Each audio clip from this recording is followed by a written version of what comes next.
The current economy leaves no room for mistakes. Therefore, every delicate aspect must be carefully considered and addressed in economic management.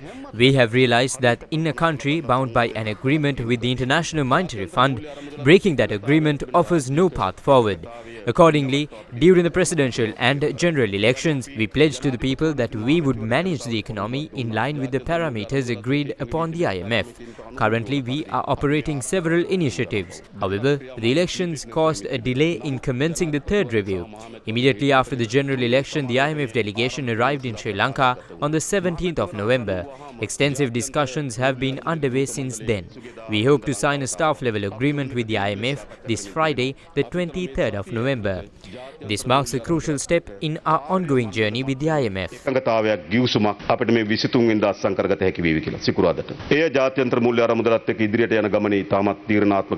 The President emphasized that at the time of assuming office, commitments for debt restructuring had already been undertaken. There is no point in debating whether the restructuring proposals are good or bad, or weighing their pros and cons.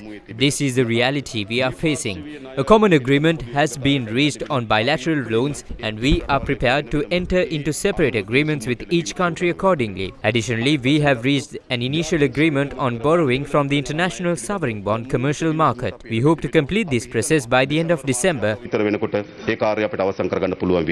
President outlined three key characteristics of the new government's economic strategy: rapid growth and expansion of the production of goods and services, inclusion of the people in the economy, ensuring their active participation, launching a program to fairly distribute the wealth generated among all citizens.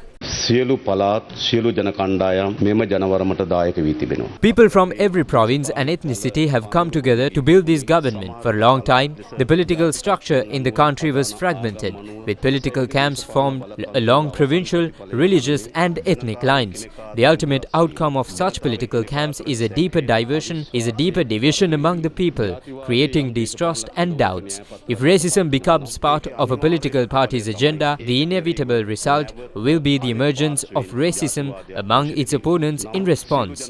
However, people of all races from every region placed their trust in us and granted us the power.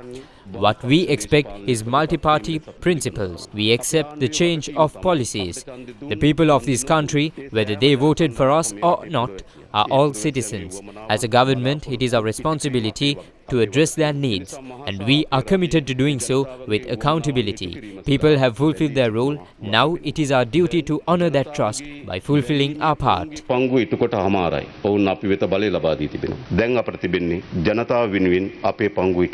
President emphasized the importance of protecting the trust and respect of Parliament.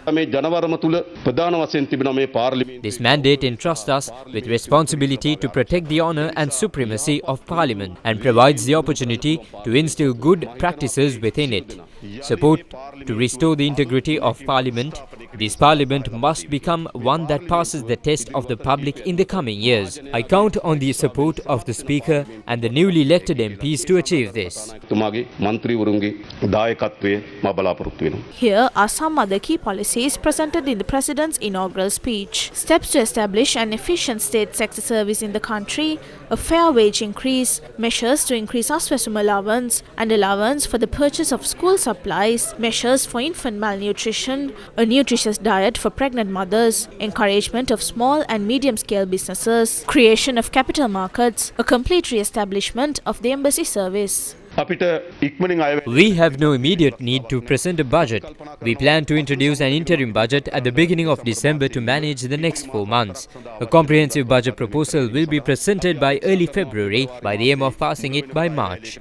The practical implementation of policies will be outlined in this budget. President Kumar Dissanayake reaffirmed his commitment to creating a free and democratic country free from fear and doubt. A recent example we can take is the decline of trust in the legal system. To build a better nation, the rule of law must be firmly established. As a government, we are bound by law and no one in authority is above it. We have no desire to seek revenge or target anyone. We firmly affirm everyone's right to engage in politics freely.